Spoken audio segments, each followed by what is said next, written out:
আচ্ছা, সো কেমিস্ট্রিতে আজকে আমরা যেটা পড়বো, আমরা গতদিন হচ্ছে সোপ এই পোর্শনটা স্টার্ট করছিলাম, বাট ডিটেলসে দেখতে পারি নাই। তো আজকে হচ্ছে আমরা সোপ কিভাবে প্রডিউস করতে হয়, তারপর সোপ রিলেটেড যা যা আছে, তারপর ডিটারজেন্ট রিলেটেড যা যা আছে সেগুলো দেখব। আচ্ছা, সো এখানে আচ্ছা, সোপ পড়ার আগে আমাদের আরেকটা জিনিস একটু ক্লিয়ার হইতে হবে, সেটা হচ্ছে ফ্যাট অর অয়েল। এটা আগে বুঝতে হবে, তারপর আমরা সোপ বুঝতে পারবো। আচ্ছা, তো ফ্যাট অর অয়েল বা বাংলায় হচ্ছে চর্বি বা তেল। তো ফ্যাট বা অয়েল অ্যাকচুয়ালি কি? তো এটার ডেফিনেশন হচ্ছে যে triglyceride triglyceride triglyceride or triglyceride না বলে এটাকে তোমার ট্রাইগ্লিসারাইড না বলে এটাকে হচ্ছে গ্লিসারাইল ট্রাই এস্টারও বলা যায়। So গ্লিসারাইল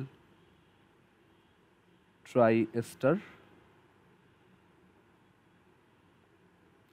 triglyceride or glyceryl triester of higher fatty acids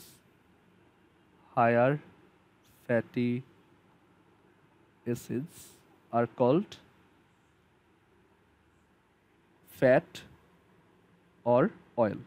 এগুলোর বাংলাও হচ্ছে ট্রাইগ্লিসারাইড, তারপর হচ্ছে গ্লিসারাইল ট্রাইএস্টার এটসেট্রা।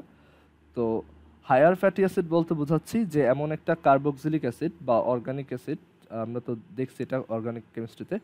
সো একটা হায়ার ফ্যাটি অ্যাসিড মানে হচ্ছে যেই তোমার ফ্যাটি অ্যাসিডটা অনেক লম্বা একটা কার্বন চেইন থাকে সেটা।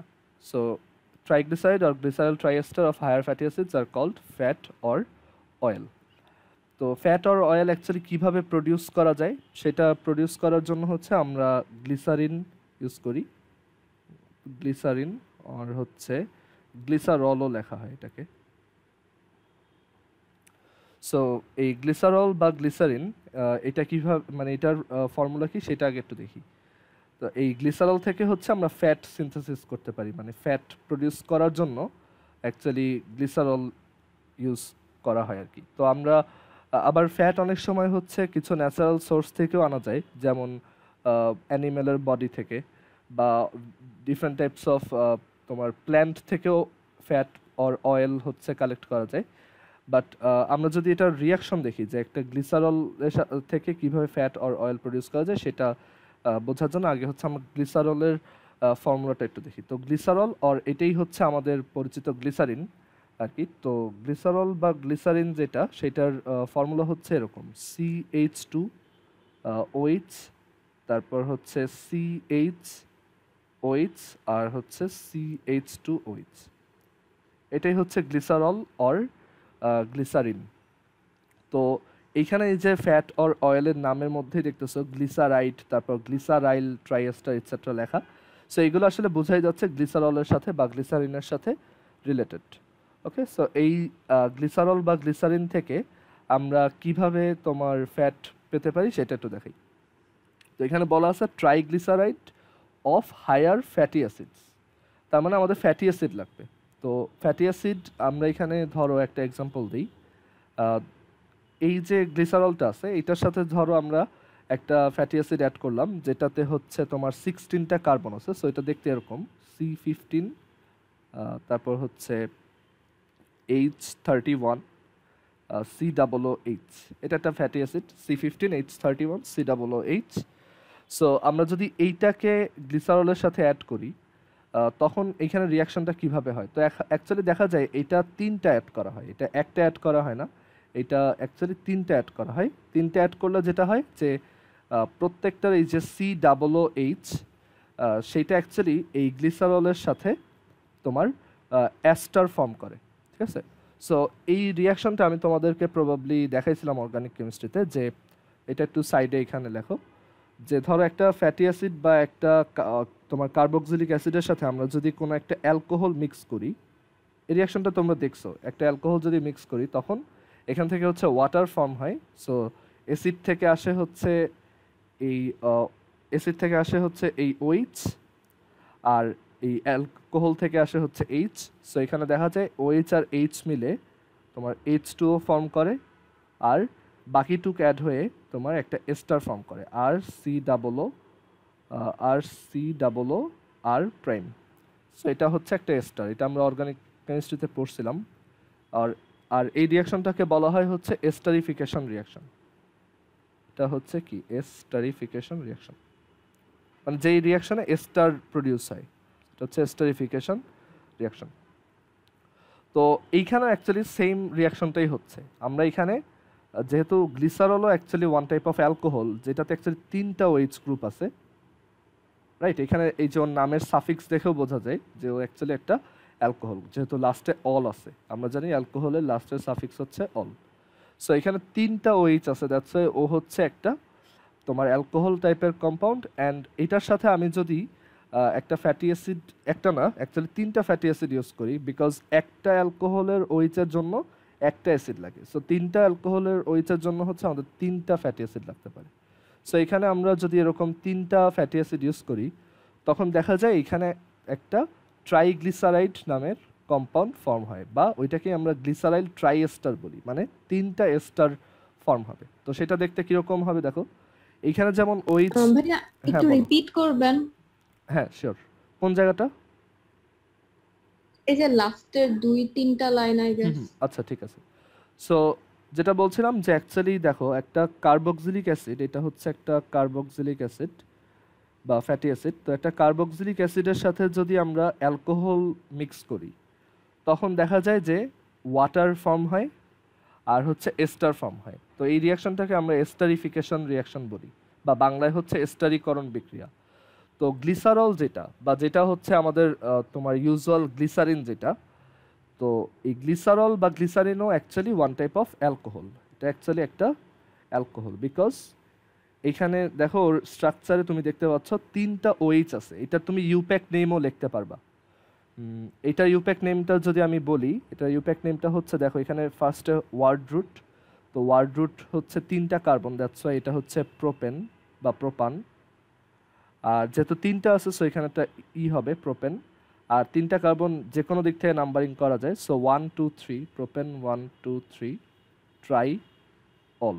এটা হচ্ছে এটা ইউপ্যাক নেম গ্লিসারলের বা গ্লিসারিনের। ইউপ্যাক নেম হচ্ছে প্রোপেন 1 2 3 ট্রাইঅল। আচ্ছা, সো যেটা বলছিলাম যে এইটাও যেমন one type of alcohol, so এইটার সাথেও আমি যদি ফ্যাটি অ্যাসিড কানেক্ট করি, মানে রিয়াক্ট করাই, তাহলে এই এস্টারিফিকেশন রিয়াকশন হবে।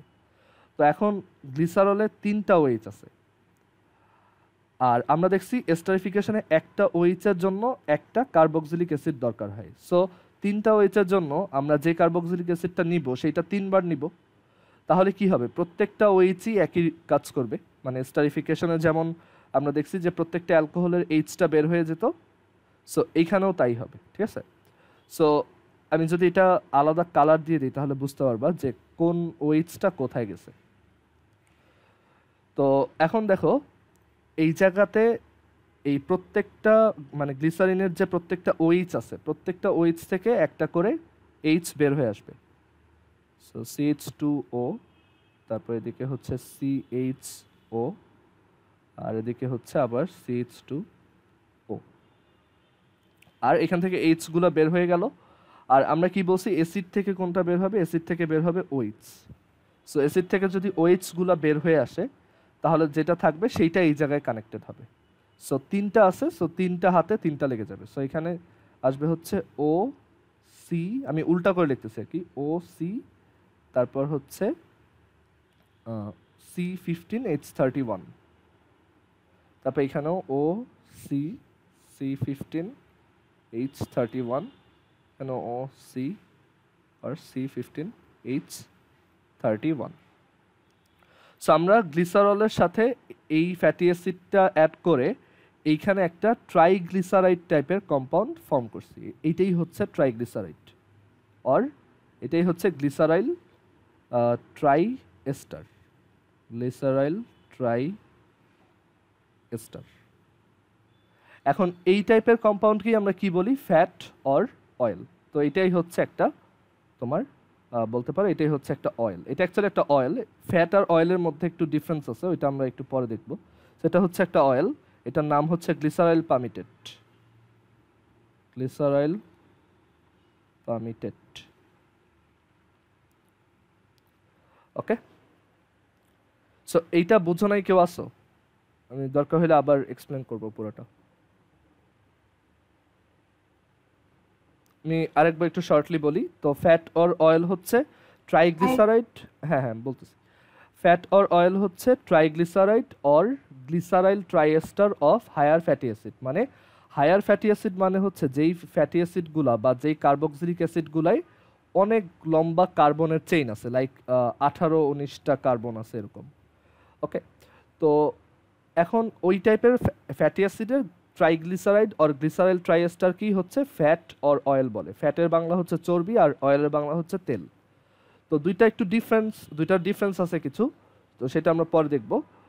সো এখন ফ্যাট অর অয়েল হচ্ছে আমরা কি ন্যাচারাল সোর্স থেকেই পেতে পারি, অ্যানিম্যাল বডি থেকে বা অনেক সময় প্ল্যান্ট থেকেও পাওয়া যায়। বাট আমরা এখানে দেখবো যে এটাকে তুমি ল্যাবরেটরিতে কিভাবে প্রডিউস করতে পারবা। তো সেটার জন্য তোমার কি লাগবে, গ্লিসারল বা এটাই হচ্ছে অ্যাকচুয়ালি আমাদের গ্লিসারিন। তো এখানে গ্লিসারলের জায়গায় আমরা গ্লিসারিনটাও লিখি। আচ্ছা একটু wait করো।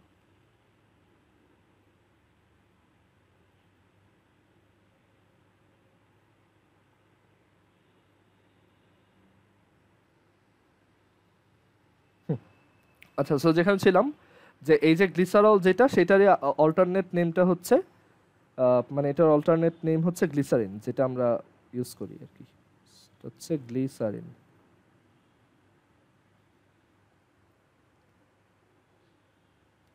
আচ্ছা, তো এখন গ্লিসারিন বা গ্লিসারল হচ্ছে one type of alcohol. Why? Because এই গ্লিসারলে দেখো প্রত্যেকটা কার্বনের সাথে OH লাগানো আছে, মানে এটার ফর্মুলা হচ্ছে এটা, 3টা কার্বন CH2 CH CH2 আর এদিকে হচ্ছে প্রত্যেকটার সাথে OH। তো এটার ইউপ্যাক নেমও লিখছি এখানে, প্রোপেন 1 2 3 ট্রায়াল। অনেক সময় MCQতে আসে যে what is the IUPAC name of or what is the actual chemical name of glycerine. তো সেটা হচ্ছে প্রোপেন 1 2 3 ট্রায়াল, কারণ এখানে ওয়ার্ড রুট দেখো 3 কার্বনের জন্য প্রোপান হইতো, বাট যেহেতু মাল্টিপল আছে সো এখানে একটা আসবে, দেন হাইফেন, দেন 3টা কার্বনের পজিশন 1 2 3, সো 1 2 3 ট্রায়াল। আচ্ছা, তো এইটার সাথে আমরা কি করব, একটা ফ্যাটি অ্যাসিড অ্যাড করব, কারণ আমাদের ফ্যাট অর অয়েলের ডেফিনেশন থেকেই বোঝা যায় যে এখানে গ্লিসারিন রিলেটেড কিছু একটা আছে, রাইট? এখানে লেখা আছে triglyceride or glyceryl triester of higher fatty acid. So আমরা কি করি, একটা গ্লিসারিনের সাথে 3টা ফ্যাটি অ্যাসিড রিঅ্যাক্ট করাই। সো আমরা যে ফ্যাটি অ্যাসিডটা চুজ করলাম সেটা হচ্ছে C15H31 আর হচ্ছে তোমার COOH। ওকে, এটার নাম হচ্ছে প্যামিটিক অ্যাসিড, আর ওইখান থেকে এই নামটা গ্লিসারাইল প্যামিটেট আসছে। সো এখানে আমরা যেই ফ্যাটি অ্যাসিডটা ইউজ করলাম সেটা হচ্ছে C15H31 COOH। মানে আমরা তো জানি একটা ফ্যাটি অ্যাসিড দেখতে CnH2n+1 COOH এই টাইপের হয়। আচ্ছা, এখন একটু রিকল করো, আমরা অর্গানিক কেমিস্ট্রিতে এটা পড়ছিলাম যে একটা কার্বক্সিলিক অ্যাসিডের সাথে একটা অ্যালকোহল মিক্স করলে এই কার্বক্সিলিক অ্যাসিডটা থেকে OH বের হয় আর অ্যালকোহলটা থেকে H বের হয়। তারা দুজন মিলে হচ্ছে ওয়াটার ফর্ম করে, আর বাকিটুক যা থাকে সেটা মিলে একটা এস্টার ফর্ম করে। তো এটাকে এস্টারিফিকেশন রিয়াকশন বলে। মানে এই রিয়াকশন দিয়ে আমরা হচ্ছে এস্টার ফর্ম করতে পারি। মানে যে কোনো অ্যাসিড প্লাস একটা অ্যালকোহল হচ্ছে এস্টার প্লাস ওয়াটার।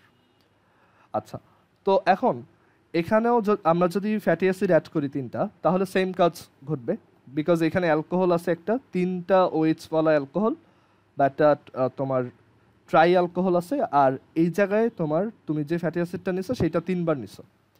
তো যেটা হবে প্রত্যেকটা OH থেকে H বের হবে, যেমন এইখানে H বের হয়েছিল, আর এইখানে প্রত্যেকটা C15H31 COOH থেকে 3টা আছে, তো প্রত্যেকটা থেকে OH বের হবে।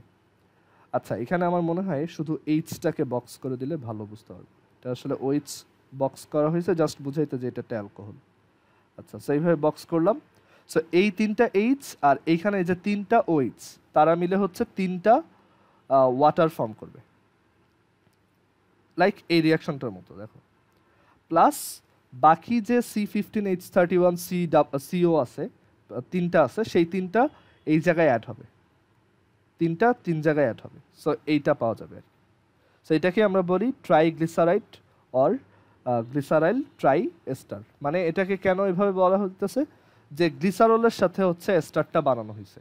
আবার ট্রাই এস্টার কেন বলা হইতেছে, কারণ 3টা এস্টার ফর্ম হয়েছে। দেখো এখানে একটা, এই জায়গায় একটা, আবার এই জায়গায় একটা, মানে 3বার এস্টারিফিকেশন হয়েছে। আর এটার নামও লিখে রাখো, এটা হচ্ছে প্যামিটিক অ্যাসিড।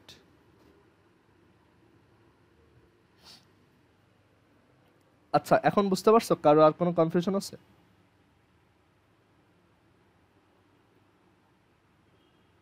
ওকে, সো এখানে আমরা যেটা করলাম, এখানে হচ্ছে আমরা প্যামিটিক অ্যাসিড অ্যাড করে হচ্ছে গ্লিসারাইল ট্রাইএস্টার গ্লিসারাইল প্যামিটেট ফর্ম করছি।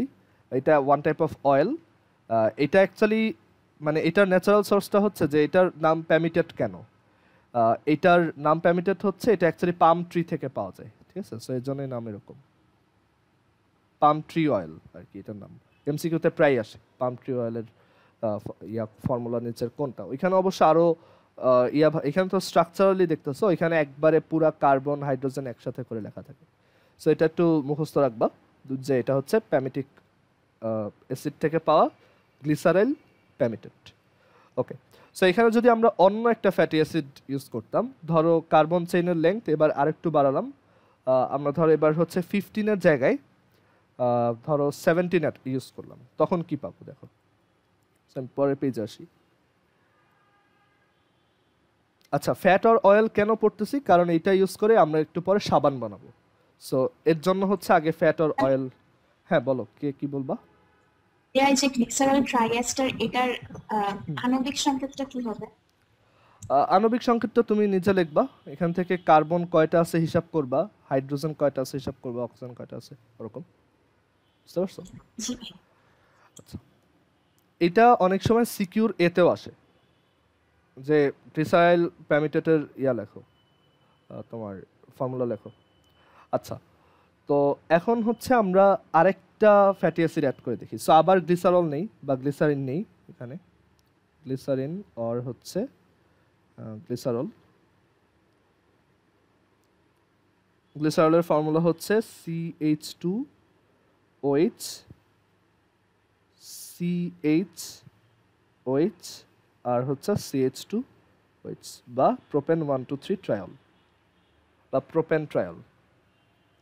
ওকে, সো এখন এটার সাথে আমরা অন্য একটা ফ্যাটি অ্যাসিড অ্যাড করার ডিসিশন নিছি। তো এবারে ফ্যাটি অ্যাসিডটা 2টা কার্বন বেশি দিব।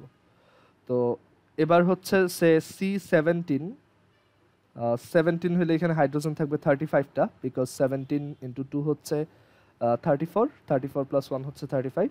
তো C17H35 COOH, এইটার নাম হচ্ছে তোমার স্টিয়ারিক অ্যাসিড।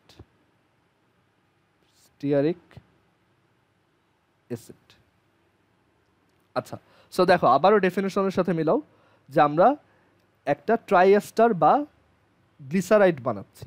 গ্লিসারাইড বা গ্লিসারল ট্রাইএস্টারটা কীরকম, যে আমরা একটা গ্লিসারিন বা গ্লিসারলের সাথে এই যে কোনো একটা খুব হায়ার ফ্যাটি অ্যাসিড রিয়াক্ট করাবো। তো হায়ার ফ্যাটি অ্যাসিড আমরা একটা নিচ্ছি, বাট অ্যাকচুয়ালি যেহেতু 3টা OH আছে, 3টার জন্য আমাদের এটা 3বার নিতে হবে। বা আরও বেটার হয়, ধরো আমি এটাকে 3বার লিখি, স্টিয়ারিক অ্যাসিড।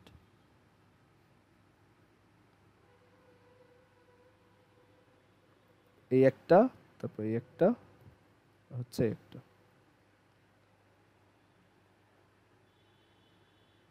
আচ্ছা, সো এখানে আমরা কি দেখতে পাবো? এস্টারিফিকেশন হবে আগের মতো। তো এস্টারিফিকেশন যদি হয় তাহলে তোমার এইখান থেকে হচ্ছে H বের হবে, আর এই জায়গা থেকে হচ্ছে OH বের হবে, আবার এখান থেকে H বের হবে, এখান থেকে OH, আবার এখান থেকেও OH, আবার এই জায়গা থেকে হচ্ছে সেম আগের মতো H, তারপর হচ্ছে H। সো এইগুলা মানে এই যে যাদেরকে বক্স করলাম তারা 2টা রিয়াক্ট করে করে কি বানাবে? ওয়াটার। আবার এই 2টাও ওয়াটার, তারপর এটা আর এটাও ওয়াটার। সো 3টা ওয়াটার পাবো আমরা। So 3 water. আর এইখানে বাকি যা আছে, এই যে C17H35CO, তারপর এখানে আবার C17H35CO, তো এই প্রত্যেকটা হচ্ছে এইখানে গিয়ে অ্যাড হবে ওই অক্সিজেনটার সাথে। সো আমরা যেটা পাবো সেটা হচ্ছে, এখান থেকে কপি করি,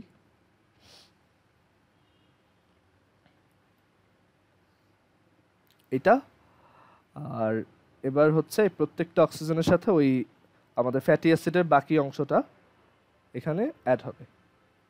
সো এখানে থাকবে হচ্ছে CO আর বা অ্যাকচুয়ালি OC এভাবে লেখা হচ্ছে, তো উল্টা OC আর এদিকে হচ্ছে C17H35, OC C17H35 এখানেও same.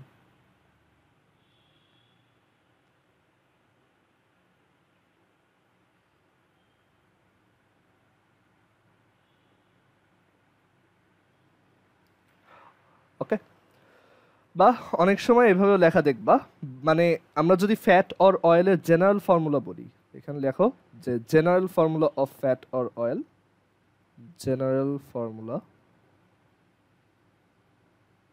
Of fat or oil. তো সেটা অ্যাকচুয়ালি এভাবে লেখা উচিত যে একটা CH2 থাকবে, এখানে একটা CH থাকবে, এখানে একটা CH2 থাকবে, তারপর এখানে হচ্ছে O, তারপর এইখানে C আর এদিকে একটা R, আবার এখানেও OOC R, এখানেও OOC R।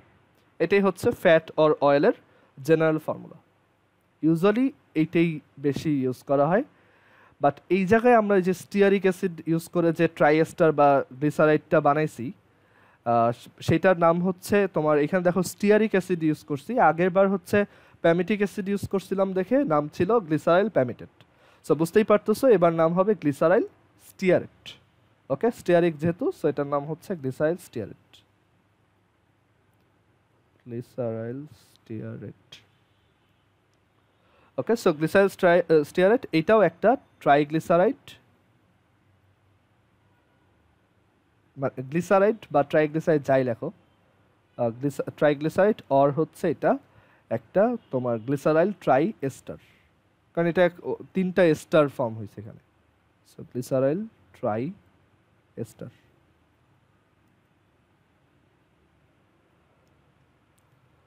ওকে, আর এইটা অ্যাকচুয়ালি একটা ফ্যাট। তো এখন দুইটার মধ্যে তো কোনো ডিফারেন্স দেখলাম না, জাস্ট একটু কার্বন একটাই বেশি একটা কম।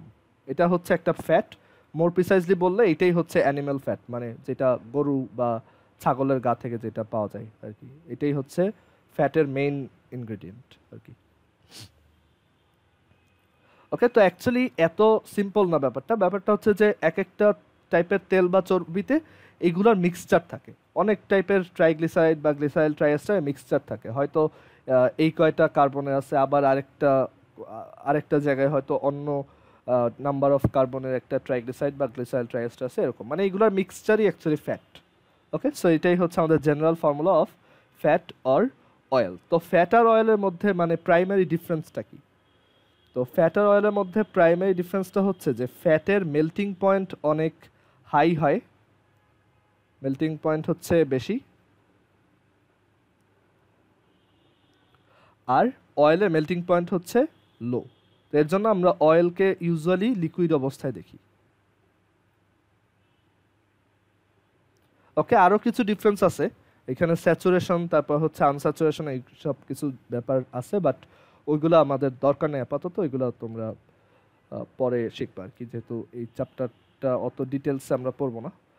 সো এটা হচ্ছে তোমার গ্লিসারিন বা গ্লিসারলের সাথে স্টিয়ারিক অ্যাসিড যদি মিক্স করা হয়, তখন আমরা এখান থেকে glyceryl stearate or triglyceride or glyceryl triester পাই, যেটা ওয়ান টাইপ অফ ফ্যাট। আর এটা হচ্ছে general formula of fat or oil, আর এটা হচ্ছে আমাদের ফ্যাট আর অয়েলের মধ্যে প্রাইমারি ডিফারেন্স, যে ফ্যাট যারা তাদের মেল্টিং পয়েন্ট হাই হয়, আর এখানে হচ্ছে অয়েলের মেল্টিং পয়েন্ট লো। কারো কি কোশ্চেন আছে কোনো?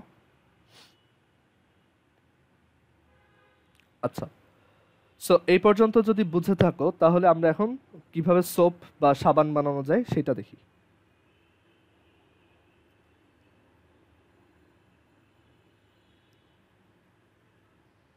তো আমরা সোপের ব্যাপারে আগে যে ক্লাসটা হয়েছিল ওই দিন হালকা একটু পড়ছিলাম, যে সোপের জেনারেল ফর্মুলাটা দেখতে কেমন হয় বা সোপের ইউজুয়াল ডেফিনেশনটা কি সেটা দেখছিলাম। যে তোমার আমরা বলছিলাম যে one type of salt, potassium বা সোডিয়াম সল্ট আছে ফ্যাটি অ্যাসিডের, সেইগুলোকেই হচ্ছে আমরা সোপ বলি। তো ওই দিন হয়তো জিনিসটা অতটা ক্লিয়ারলি বোঝা যায় নাই, বাট আজকে এটা প্রপারলি বোঝা যাবে। তো সোপ বানানোর যে প্রসেসটা সেটাকে বলা হয় স্যাপনিফিকেশন। স্যাপনিফিকেশন বা বাংলায় হচ্ছে সাবান আয়ন বিক্রিয়া বা শুধু সাবান আয়ন। তো স্যাপনিফিকেশনটা অ্যাকচুয়ালি কি? তো সোপ বানানোর সবচেয়ে মানে মেইন যে প্রিন্সিপালটা সেটা হচ্ছে যে আমাদের একটা ফ্যাট বা অয়েল লাগবে, ইউজুয়ালি ফ্যাট। তো সেই ফ্যাটটাকে আমরা যদি হাইড্রোলাইসিস করি তাহলেই হচ্ছে সোপ পাওয়া যায়। মানে আমরা যে কোনো একটা ফ্যাটকে নিব, আমরা অয়েলটা আপাতত বাদ দিলাম, মানে আমরা অয়েল দিয়ে চিন্তা করব না, আমরা চিন্তা করব যে আমাদের সোপ বানানোর জন্য অলওয়েজ হচ্ছে ফ্যাট লাগে। অয়েলও ইউজ করা যায় বাট ফ্যাটের সোপগুলো হচ্ছে বেটার। তো এটার মেইন প্রিন্সিপালটা হচ্ছে যে আমাদের একটা ফ্যাট নেওয়া লাগবে, দেন সেই ফ্যাটটাকে আমরা হাইড্রোলাইসিস করব। হাইড্রোলাইসিস বা বাংলায় হচ্ছে আর্দ্র বিশ্লেষণ।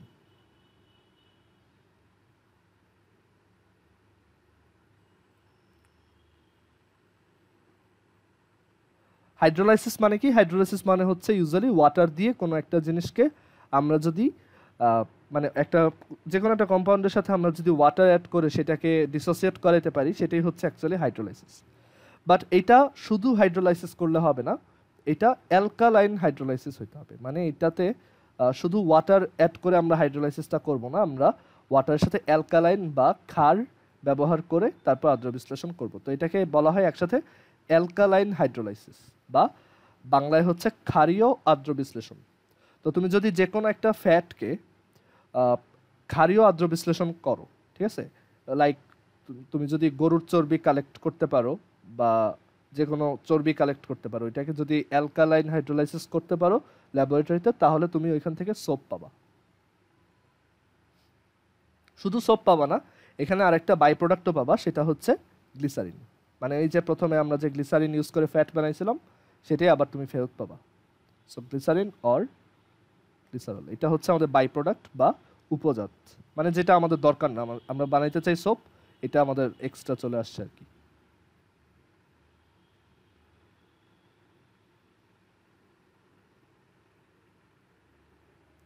আচ্ছা, তো আমরা দেখি যে কিভাবে সোপ বানানো যায় ফ্যাট থেকে। সো আমরা এই ফ্যাটটা ইউজ করব। একটু আগে যে সোডিয়াম একটু আগে যে গ্লিসারাইল স্টিয়ারের যেটা ছিল স্টিয়ারিক অ্যাসিড থেকে পাওয়া ফ্যাট, সেটা আমরা ইউজ করব। সো সেই কম্পাউন্ডটা এখানে লিখি CH2। এটা লেখা কিন্তু খুব একটা টাফ না, গ্লিসারিনের ফর্মুলা মনে রাখলেই এটা লেখা যায়। সো CH2 CH2, আর তুমি প্র্যাকটিস করলে এমনিতেই এটা তোমার হাতে চলে আসবে। সো CH2 CH2, তারপর এখানে হচ্ছে O, তারপর O, আর হচ্ছে O, তারপর হচ্ছে OC C17H35, তারপর OC C17H35, তারপর OC C17H35।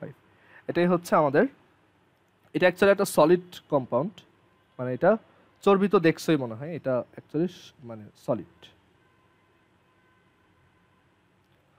আর এটাই হচ্ছে কি, আমরা এটার নাম দেখে আসছি যে এটা হচ্ছে গ্লিসারাইল ট্রাইএস্টার বা গ্লিসারাইল স্টিয়ারেট ফ্যাট। তো এটাকে আমরা কি করব? অ্যালকালাইন হাইড্রোলাইসিস করব। মানে আমরা ওয়াটারের সাথে কোনো একটা অ্যালকালাইন, মানে কোনো একটা অ্যালকালাই অথবা একটা বেস অ্যাড করে হচ্ছে এটাকে হাইড্রোলাইসিস করব। তো আমরা এখানে সোডিয়াম ইউজ করতে পারি, মানে সোডিয়ামের কোনো একটা অ্যালকালাই ইউজ করতে পারি বা বেস ইউজ করতে পারি, অথবা পটাশিয়ামেরও করতে পারি। আমরা সোডিয়াম দিয়ে দেখি। তো এখানে আমাদের হাইড্রোলাইসিস করতে হবে। সো আমরা সোডিয়াম হাইড্রোক্সাইড নিলাম অ্যাকুয়াস ভার্সনে, মানে ওয়াটার আছে এখানে।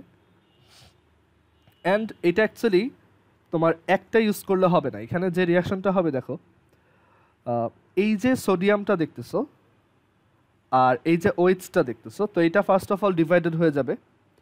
অ্যান্ড এই জায়গাতে আমরা, তোমাদের যদি মনে থাকে আগের ক্লাসে বলছিলাম যে সোপ হচ্ছে অ্যাকচুয়ালি সোডিয়াম সল্ট, মানে ফ্যাটি অ্যাসিডের সোডিয়াম সল্ট, হায়ার ফ্যাটি অ্যাসিডের সোডিয়াম সল্ট। সো এই সোডিয়ামটা আসলে আমরা এই জায়গায় নিয়ে আসতে চাই, এখানে, মানে এই যে C17H সরি এখানে 15 লিখছি কেন, এটা তো 35 ছিল, 35 C17H35 যে আছে ওর যে এই যে অ্যাসিড মানে এই যে অ্যাসিডটা আমাদের ছিল সেটার সাথে এইটাকে কানেক্ট করতে চাই, এই সোডিয়ামটাকে। হ্যাঁ, সো কিভাবে করা যায় দেখো। সো এটা মনে হয় একটু বুঝতে কষ্ট হচ্ছে, আমি আগে এটা একটা সহজ এক্সাম্পল দিই তাহলে এটা ভালো বুঝতে পারবা। ধরো আমাদের একটা মানে এটা তো এখন একটা এস্টার, রাইট? আমরা এটা জানি যে আমরা যদি কোনো একটা অ্যাসিডের সাথে তোমার কোনো একটা অ্যালকোহলের রিয়াকশন করাই তখন একটা এস্টার আর ওয়াটার পাওয়া যায়। সো এখানে একটা ওয়াটার পাইলাম আর হচ্ছে একটা এস্টার পাইলাম। ওকে, এখন তুমি যদি এই এস্টারটাকে একটা তোমার এই সোডিয়াম হাইড্রোক্সাইড অ্যাকুয়াস দিয়ে হাইড্রোলাইসিস করো, তখন যেটা দেখবা যে এইখানে এই যে পোর্শনটা ছিল মানে তোমার এই অ্যাসিডের যে পোর্শনটা আরসিও, অ্যাসিডের থেকে কিন্তু আরসিও আসছে, মানে এটা কিন্তু ইম্পর্টেন্ট। অনেকে মনে করে অ্যাসিড থেকে মনে হয় RCOOটা আসছে, না, অ্যাসিড থেকে আসছে শুধু আরসিও। আর এই অ্যালকোহল থেকে কি আসছে? R'(O), ঠিক আছে? সো এই আরসিও যেটা সেইটার সাথে এই সোডিয়াম হাইড্রোক্সাইডের যে NaO সেটা রিয়াক্ট করবে আর আমরা পাবো RCOONA, মানে ওই যে সোডিয়াম সল্ট। আর এই যে R'(O) আর এই যে H এটা মিলে প্রডিউস করবে আবার সেই অ্যালকোহল। সো একটু বোঝার ট্রাই করো, এটা ইজি আছে। আমি আরেকবার বলি, অ্যাসিডের সাথে অ্যালকোহল মিক্স করলে ওয়াটার আর এস্টার পাবা। অ্যান্ড এই রিয়াকশনটা আসলে উল্টা দিকেও পসিবল। হ্যাঁ, মানে তুমি যদি একটা এস্টারের সাথে ওয়াটার অ্যাড করো তাহলে আবার তুমি অ্যাসিড আর অ্যালকোহল পাবা। এখন আমরা এখানে ওয়াটার মানে এইটাই করতেছি, মানে আমরা উল্টা রিয়াকশনটাই করতেছি, বাট ওয়াটার শুধু ওয়াটার ইউজ করতেছি না, আমরা সেটার সাথে আবার একটা বেস দিয়ে রাখছি। তাহলে চিন্তা করো যদি এই রিয়াকশনটা উল্টা দিকে হয় তাহলে তুমি কি পাবা? ফার্স্ট এই দুইটা জিনিস পাওয়ার কথা, RCOOH আর R'(OH। তো R'(OH)টা পাইছি, কিন্তু RCOOH পাইলাম না কেন? কারণ ওইটা একটা অ্যাসিড আর এই যে সোডিয়াম হাইড্রোক্সাইড পানির সাথে মিক্স করে ইউজ করছো, সো এই অ্যাসিড আর বেস মিলে হচ্ছে এই যে সল্ট RCOONA প্রডিউস করছে। আর বাই প্রোডাক্ট হিসেবে আগে থেকেই যে ওয়াটারটা ছিল সোডিয়াম হাইড্রোক্সাইডের সাথে মিক্সড সেটা আবার মানে ওয়াটার হিসেবে তুমি পেয়ে গেছো।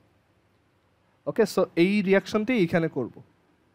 সো একই আইডিয়া, এইখানে আমাদের একটা এস্টার ছিল, এখানেও একটা এস্টার আছে, ট্রাই এস্টার আছে অ্যাকচুয়ালি।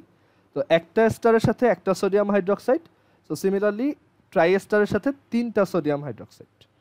অ্যান্ড এটা যদি আমরা করি তাহলে দেখো বাই প্রোডাক্ট মানে ফার্স্টে চিন্তা করো যে এই সল্ট কি প্রডিউস হবে, সল্টটা কীভাবে প্রডিউস হয়? এখান থেকে NaO আর এই জায়গা থেকে হচ্ছে ওই যে অ্যাসিডের যে পার্টটা ছিল সেইগুলো আসবে।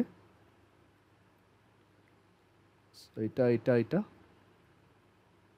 মানে যেই জিনিসটা ওই যে আগে অ্যাড হয়েছিল সেটাই আবার বের হয়ে যাচ্ছে, বাট এবার ওই অ্যাসিড হিসেবে বের হচ্ছে না, এবার হচ্ছে সিম্পলি তোমার সোডিয়াম সল্ট হিসেবে বের হচ্ছে।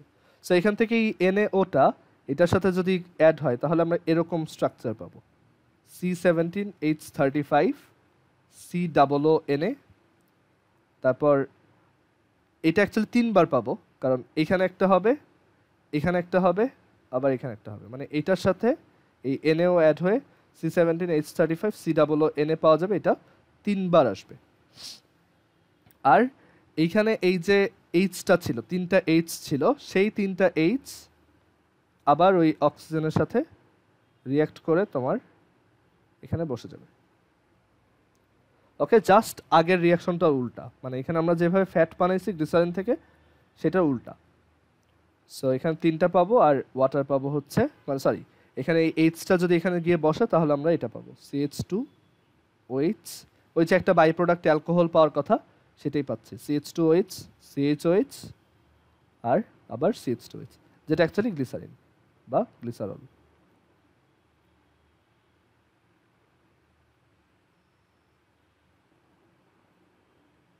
একদম এই রিয়াকশনটার সাথে এটা সেম। আচ্ছা, এখন তোমার মনে কোশ্চেন আসতে পারে তাইলে আমরা ডিরেক্টলি তোমার এই RCOOH এর সাথে NaOH অ্যাড করে দিলেই তো হইতো, মানে আমরা শুধু শুধু গ্লিসারিন নিয়ে করলাম কেন? আমরা তো ফ্যাটি অ্যাসিড থেকেই করতে পারতাম। তো এটার পিছনে দুইটা রিজন। একটা রিজন হচ্ছে যে আমরা তোমার ফ্যাট ফ্যাটটা ইজিলি পাই, তোমার একটা ফ্যাটি অ্যাসিড পাওয়া অ্যাকচুয়ালি টাফ, বাট একটা ফ্যাট অ্যাকচুয়ালি অনেক সোর্স থেকেই পাওয়া যায়, ঠিক আছে?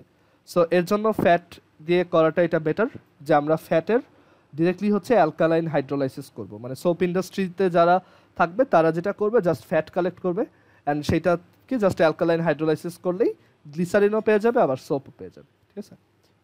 এটা একটা রিজন। আর আরেকটা রিজন হচ্ছে যে তোমার এইখানে এই যে রিভার্স রিয়াকশনটা এটা অ্যাকচুয়ালি অতটা স্পন্টেনাস না, তো এর জন্যই সোডিয়াম হাইড্রোক্সাইড ইউজ করে হচ্ছে এটার করা হয়। মানে এটা শুধু ওয়াটারের সাথে এটা অতটা স্পন্টেনাস না, বাট যদি আমরা সোডিয়াম হাইড্রোক্সাইড দিই তখন এটা রিয়াকশনটা অনেক তাড়াতাড়ি হয় আর কি, এটি। আচ্ছা, সো এইখানে এই যে সল্টটা পাওয়া গেছে সোডিয়াম সল্ট, এটাই হচ্ছে আমাদের সোপ আর এটাই হচ্ছে গ্লিসারিন। এটা একটা বাই প্রোডাক্ট আর এটা হচ্ছে আমাদের মেইন প্রোডাক্ট। আচ্ছা, সো স্যাপনিফিকেশনে কারো কোনো কনফিউশন আছে? একদমই ইজি, জাস্ট ফ্যাট নিবা, গ্লিসারিন স্টিয়ারেট আর 3টা সোডিয়াম হাইড্রোক্সাইড নিবা অ্যাকুয়াস, তাহলেই তুমি এখান থেকে সোপ পাবা আর হচ্ছে গ্লিসারিন পাবা। ওকে, সো আমরা সোপের ডেফিনেশনটা এখন এইভাবে বলতে পারি যে হায়ার কোনো একটা ফ্যাটি অ্যাসিডের সোডিয়াম অর পটাশিয়াম সল্টকেই হচ্ছে আমরা সোপ বলি। এখানে আমরা চাইলে পটাশিয়াম হাইড্রোক্সাইডও ইউজ করতে পারতাম, বাট এইখানে সোডিয়ামটা দেখাইছি এর জন্য যে সোডিয়ামের যে সোপটা সেটাকেই হচ্ছে আমরা লন্ড্রি সোপ বলি, লন্ড্রি সোপ, বা এটাই হচ্ছে কাপড় কাচার সাবান। ওকে, লন্ড্রি সোপ অর কাপড় কাচার সাবান। অ্যান্ড সোপের মধ্যে অ্যাকচুয়ালি মানে এটা হচ্ছে সোপের মেইন ইনগ্রিডিয়েন্ট, এটার সাথে অ্যাকচুয়ালি আরও অনেক কিছু অ্যাড করা হয়, পারফিউম, তারপর হচ্ছে ডিফারেন্ট টাইপ অফ তোমার অ্যান্টিব্যাকটেরিয়াল কম্পাউন্ড এটসেট্রা। সো এটা হচ্ছে মেইন ইনগ্রিডিয়েন্ট, বাট সোপের এক একটা কোম্পানির সোপে এক এক ধরনের জিনিস থাকে।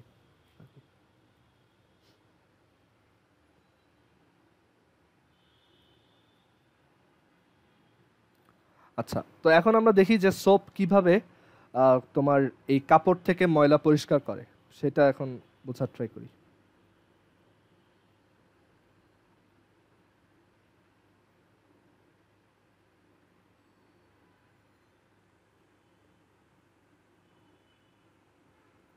So cleaning mechanism of soap. So আমরা সোপের জেনারেল ফর্মুলাটা কীরকম দেখছি, সোপ হচ্ছে ইউজুয়ালি দেখতে এরকম RCOONA অর RCOOK। তো এখন সোপের মানে সোপ কিভাবে ময়লা পরিষ্কার করে কাপড় থেকে, বা কাপড়ে যে দাগগুলো লেগে থাকে সেগুলো কিভাবে উঠায়, সেটা আমরা এখন বোঝার ট্রাই করব। তো একটা সোপের অ্যাকচুয়ালি 2টা এন্ড আছে, মানে একটা সোপের যে তোমার স্ট্রাকচার সেটাতে অ্যাকচুয়ালি 2টা অংশ আছে। তো 2টা অংশ হচ্ছে, একটা হচ্ছে এই RCOO মাইনাস, এটার চার্জ হচ্ছে মাইনাস, আর এটা হচ্ছে Na প্লাস। মানে এটা অ্যাকচুয়ালি তোমার এটা কিভাবে বোঝাই, এটা অ্যাকচুয়ালি একটা তোমার আয়নিক কম্পাউন্ড হিসেবে চিন্তা করতে পারো, ঠিক আছে? যে RCOONA হচ্ছে RCOO মাইনাস আর Na প্লাসের মধ্যে একটা আয়নিক বন্ড, এভাবে চিন্তা করতে পারো। তো এখন এই RCOO মাইনাস আর Na প্লাস এটা হচ্ছে একটা সোপের 2টা এন্ড, মানে এইটা একটা এন্ড আর এটা একটা এন্ড। আমরা যদি সোপ মলিকিউলটাকে এভাবে দেখাই, একটা ক্যাপসুলের মতো করে দেখাই, তাহলে ব্যাপারটা এরকম যে একটা সাইডে হচ্ছে মাইনাস একটা এন্ড আর একটা সাইডে হচ্ছে প্লাস একটা এন্ড, একটা ডাইপোল টাইপের থাকে, মানে দুই সাইডে 2টা চার্জ থাকে। তো এখন এই সোপের যে তোমার RCOO মাইনাস যে এন্ডটা, এটা এই এন্ডটা হচ্ছে হাইড্রোফোবিক,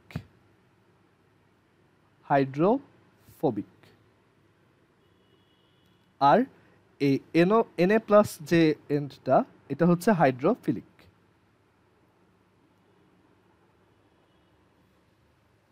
ওকে, সো এখন হাইড্রোফিলিক মানে কি? হাইড্রোফিলিক মানে হচ্ছে যে ওয়াটারে ইজিলি ডিজলভ হইতে পারে বা ওয়াটারের প্রতি যে অ্যাট্রাক্টেড। আর হাইড্রোফোবিক মানে হচ্ছে যে ওয়াটারে ডিজলভ হইতে চায় না, ওয়াটার থেকে মানে ওয়াটারের প্রতি যার কোনো অ্যাট্রাকশন নাই। ওকে, তো এই RC00 মাইনাসটাকে তোমার হাইড্রোফোবিকও বলে, আবার এটা আরেকটা নাম আছে হচ্ছে লায়োফিলিক, এটা এল লায়োফিলিক। সো হাইড্রোফোবিক মানে হচ্ছে তোমার ওয়াটারে ডিজলভ হইতে চায় না, বিকজ এইটা হচ্ছে একটা নন পোলার পোর্শন, এটা ওয়াটারে ডিজলভ হইতে চায় না। তো বিকজ এখানে অ্যাকচুয়ালি বিশাল বড় একটা কার্বন চেইন থাকে, এই আরটা তো আমরা জানি 18-19টা কার্বনের একটা চেইন, তো এটা ওয়াটারে ডিজলভ হইতে চায় না বিকজ এটা ওভারঅল একটা নন পোলার সাবস্টেন্স। তো আমরা জানি লাইক ডিজলভস লাইক, ওয়াটার নিজে একটা পোলার কম্পাউন্ড, সো ওয়াটারের মধ্যে যারা ডিজলভ হইতে পারে তারাও পোলার হইতে হয়, নন পোলার কেউ ওয়াটারে ডিজলভ হইতে পারে না, তো এর জন্য ওরা হচ্ছে হাইড্রোফোবিক। আর লায়োফিলিক মানে হচ্ছে যারা অয়েলের প্রতি অ্যাট্রাক্টেড, মানে যারা অয়েলকে পাইলে ওইটাকে ধরে, ঠিক আছে। সো এটা হচ্ছে লায়োফিলিক বা অয়েলের প্রতি অ্যাট্রাক্টেড, ওকে, অয়েলি জিনিস যেগুলো থাকে। আর হাইড্রোফিলিক তো বুঝোই, এটা হচ্ছে যারা ওয়াটারের প্রতি অ্যাট্রাক্টেড থাকে, ওকে। সো ইউজুয়ালি দেখা যায় তুমি যদি ধরো ওয়াটারের মধ্যে সোপ মিশাও, তো আমরা দেখতে পাচ্ছি যে সোপের হচ্ছে দুইটা পোর্শন, একটা হাইড্রোফোবিক আর একটা হাইড্রোফিলিক। তো আমরা যদি ধরো পানিতে এই সোপকে ডিজলভ, মানে সোপ নিয়ে পানির সাথে যদি করি, মিক্স করি, তখন আমরা দেখি যে এখানে বাবল প্রডিউস হয়। তো বাবল প্রডিউস হওয়ার রিজন হচ্ছে এই হাইড্রোফিলিক যে পোর্শনগুলা সেইগুলা ওয়াটার, ধরো এটা হচ্ছে ওয়াটারের লেয়ার, এটার ভিতরে হচ্ছে এরকম ওয়াটার আছে,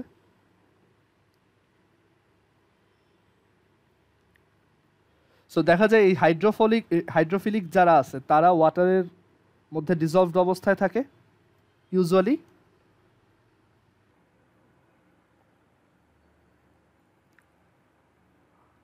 আচ্ছা, so cleaning mechanism of soap দেখতেছিলাম, এখানে আমরা দেখলাম যে একটা সোপের নন পোলার একটা পোর্শন থাকে যেটা হচ্ছে RC00 মাইনাস, আর পোলার একটা অংশ থাকে যেটা হচ্ছে Na+। তো নন পোলার পোর্শনটা হচ্ছে হাইড্রোফোবিক অর লায়োফিলিক, আর পোলার পোর্শনটা হচ্ছে হাইড্রোফিলিক, ওকে, দ্যাট ইজ এটা ওয়াটারের প্রতি অ্যাট্রাক্টেড থাকে। আচ্ছা, আমার কথা ঠিক মতো শোনা যাচ্ছে? হ্যালো, মাঝে মাঝে কেটে আসছে। আচ্ছা, এখানে লেটেন্সি হইতেছে, ওয়েট একটু।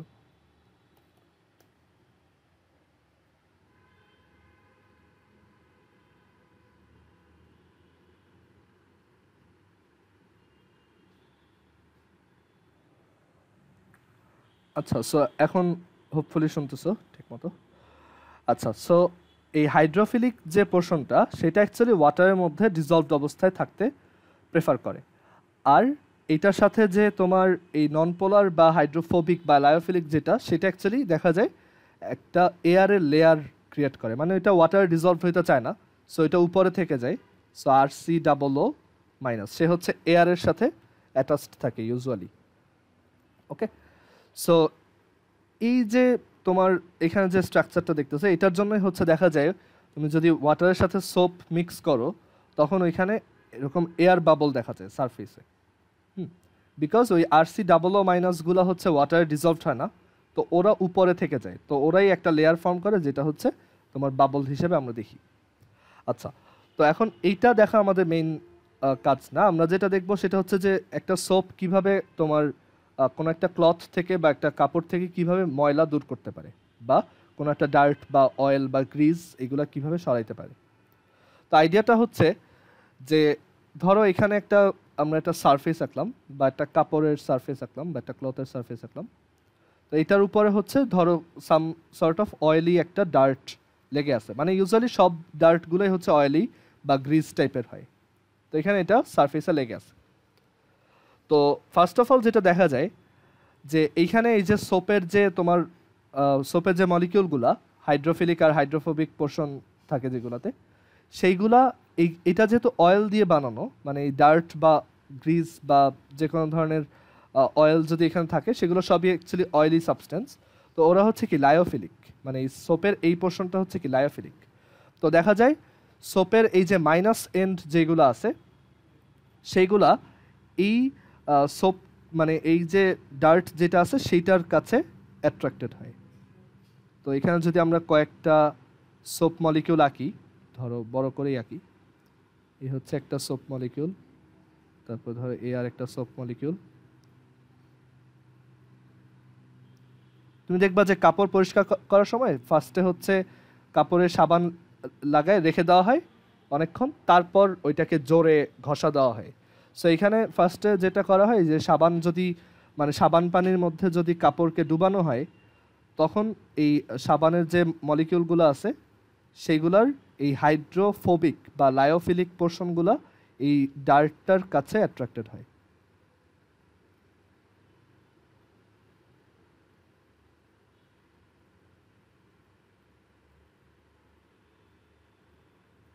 ওকে, সো অ্যাট্রাক্টেড হয়ে অ্যাকচুয়ালি এটার গায়ের সাথে লেগে যায় পুরোটা।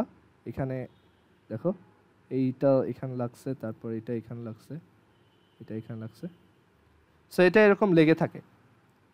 তো এখন যদি সামহাউ এটাকে একটু জোরে রাব করা হয়, ক্লথটাকে জোরে রাব করা হয় বা জোরে ঘষা দেওয়া হয়, তখন দেখা যায় যে এটার সাথে এটার বন্ডটা এত স্ট্রং, ও এই অয়েলটাকে নিয়ে উঠে আসে। ওকে, সো অয়েলটাকে নিয়ে এখানে আর এখানে যে হাইড্রোফিলিক যে পোর্শনগুলো আছে তারা কিন্তু আবার ওয়াটারের সাথে অ্যাট্রাক্টেড, মানে তাদের সাথে ওয়াটার লেগে আছে, ওয়াটারের মলিকিউল তাদের সাথে লেগে আছে। সো এটাকে যদি জোরে ঘষা দেওয়া হয় তখন দেখা যায় যে এই সারফেস থেকে এই ডার্টটা সহ এটা উঠে আসে। সো এটা উঠে আসলে আমরা যেটা দেখতে পাবো যে এই হচ্ছে আমাদের আগের ক্লথের সারফেসটা, আর এই যে ডার্টটা এখান থেকে উঠে আসছে, সো সেটা এখন এখানে এই সোপের মলিকিউল দিয়ে এটা হচ্ছে সারাউন্ডেড। ঠিক আছে, এই হচ্ছে ডার্ট, আর এটাকে এরকম গার্ড করে আছে কারা? সোপের মলিকিউলগুলো।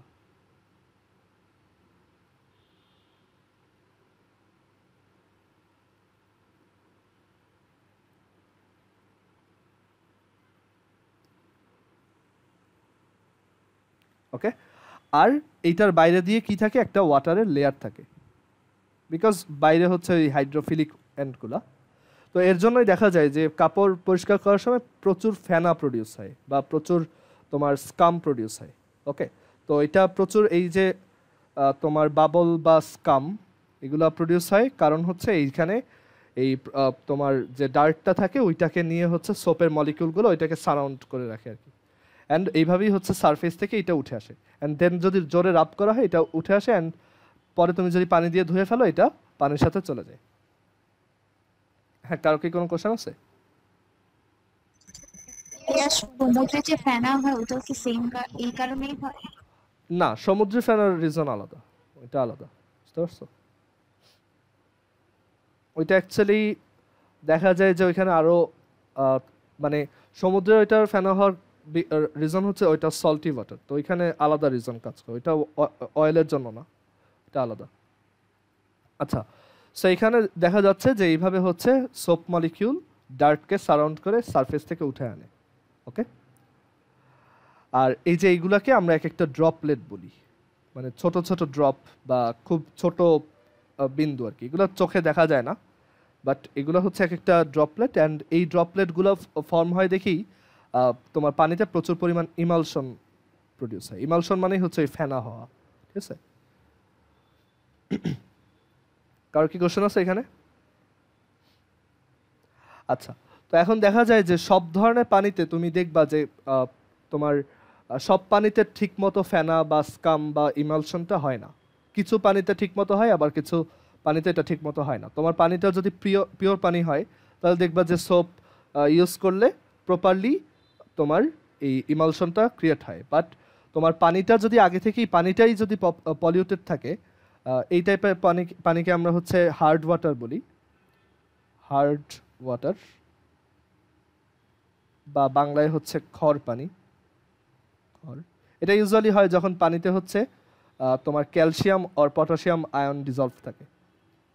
ওকে, যে মানে পানির ভিতর যদি ধরো এখানে পানি আছে কোথাও, তো এটার ভিতরে দেখা গেল প্রচুর পটাশিয়াম আয়ন আর হচ্ছে ক্যালসিয়াম আয়ন মিক্সড, তখন ওইটাকে আমরা হার্ড ওয়াটার বা খড় পানি বলি।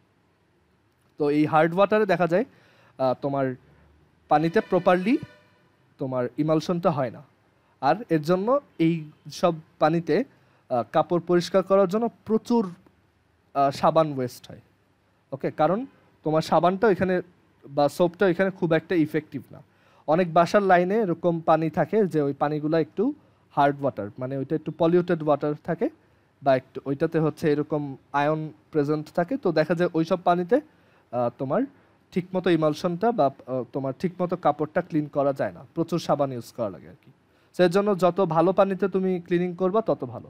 হার্ড ওয়াটার বা পলিউটেড ওয়াটার ইউজুয়ালি এটা দেখা যায় হচ্ছে কোনো জায়গায় যদি ধরো বড় ইন্ডাস্ট্রি থাকে, তো সেই ইন্ডাস্ট্রিয়াল পলিউটেন্টগুলো যদি ওইখানে আশেপাশে ওয়াটার বডিতে মিক্স হয় বা ওইখানে আশেপাশে যে জলাশয়গুলো আছে ওইখানে গিয়ে যদি মিক্স হয় তখন ওই ওয়াটারটা হার্ড ওয়াটার হয়ে যায়। তো ওই সব পানিতে কোনো কিছু ধোয়া অনেক টাফ আর কি, বিকজ ওইখানে এই তোমার এই সোপটা অ্যাকচুয়ালি প্রপারলি ইমালশন ক্রিয়েট করতে পারে না। মানে এখানে এরকম একটা রিয়াকশন দেখা যায় যে আমাদের যে সোপ থাকে C17H35COO সেইটা অ্যাকচুয়ালি তোমার এখানে যে ক্যালসিয়াম আয়ন যেটা থাকে সেই আয়নগুলোর সাথে রিয়াক্ট করে তোমার এরকম একটা কম্পাউন্ড ফর্ম করে C17H35COO2C প্লাস Na+, যেটা অ্যাকচুয়ালি ওয়াটারে সলিউবল না।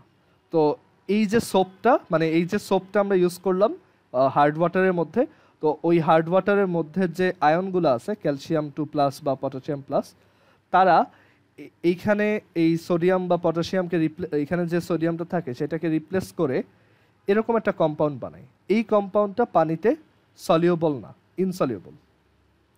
ওকে, অ্যান্ড দেখা যায় যে এরকম পানিতে তুমি যদি কিছু ধুইতে যাও, পানির উপরে খুব বাজে রকমের একটা সোপের লেয়ার ক্রিয়েট হয়। ওকে, দেখবা যে কোনো ফেনা তো প্রডিউস হচ্ছেই না, উল্টা উপরে সোপের একটা লেয়ার ক্রিয়েট হয়েছে। তুমি কোনো মানে ফর এক্সাম্পল ধরো তুমি যদি ড্রেনের পানিতে এই কাজটা করো তখন এটা দেখবা, ঠিক আছে, কারণ ড্রেনের পানি হচ্ছে খুবই হার্ড ওয়াটার। ওকে, সো তুমি যদি ড্রেনের পানি দিয়ে কিছু ওয়াশ করতে যাও দেখবা যে কিছু ওয়াশ তো হচ্ছেই না, উল্টা সোপ যা ইউজ করতেছো সব লেয়ার আকারে ওই ড্রেনের পানির উপরে ভেসে উঠছে, ঠিক আছে। আচ্ছা, সো এই হচ্ছে সোপের ক্লিনিং মেকানিজম, যে একটা ক্লথ সারফেসে যদি অয়েল বা মানে এইগুলো হচ্ছে অয়েলি সাবস্টেন্স,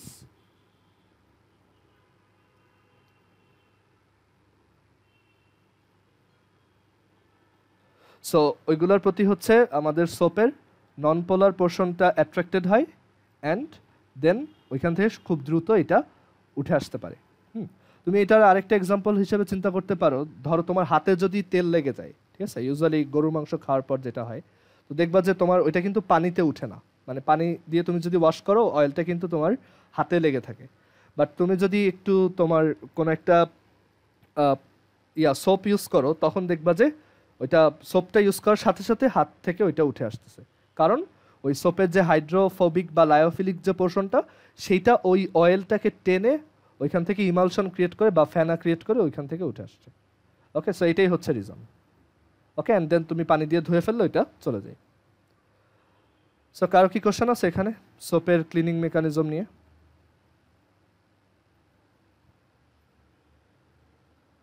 আচ্ছা, তো এখন হচ্ছে ডিটারজেন্টটা আজকে দেখাইতে পারলাম না, টাইম যেহেতু শেষ, বাট আমি একটু শর্টলি বলি ডিটারজেন্টের ফর্মুলা কি। আমরা নেক্সট দিন ডিটারজেন্ট দেখব। ডিটারজেন্ট আর সোপ অ্যাকচুয়ালি আলাদা। ডিটারজেন্ট হচ্ছে সোপ থেকেও বেশি ইফেক্টিভ আর বেশি স্ট্রং।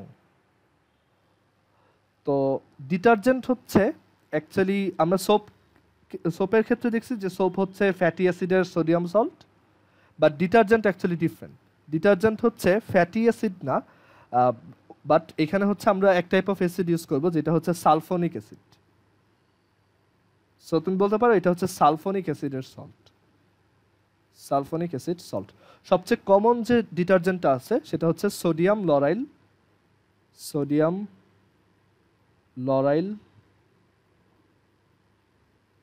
সালফেট।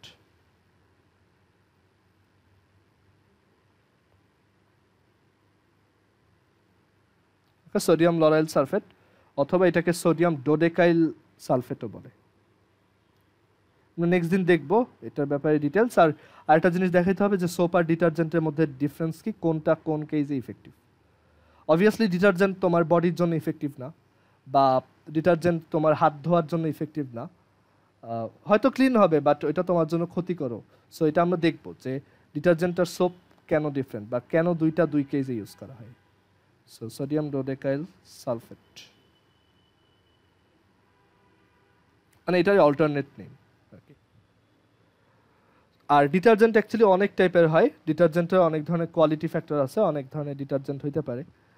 তো আমরা এই যে সোডিয়াম ডোডেকাইল সালফেট যেটা লিখলাম সেটার তোমার ফর্মুলাটা দেখতে এরকম যে CH3, তারপর হচ্ছে এখানে 10টা CH2, মানে ডোডেকাইল মানে হচ্ছে কি 12টা থাকবে, সো এখানে 10, তারপর 11, তারপর এখানে আরেকটা CH2, আর এই যে বললাম সালফেট, সালফোনিক অ্যাসিডের সল্ট, সো এটা দেখতে এরকম হয় OSO3 Na+।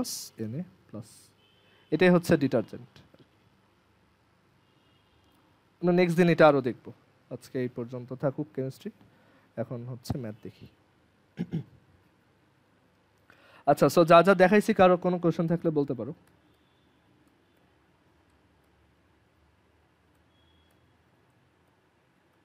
এখানে এই স্যাপনিফিকেশনটা খুবই ইম্পর্ট্যান্ট, আর সোপের ক্লিনিং মেকানিজমটা, এই দুইটাই সবচেয়ে বেশি ইম্পর্ট্যান্ট আজকে যা যা দেখাইছি।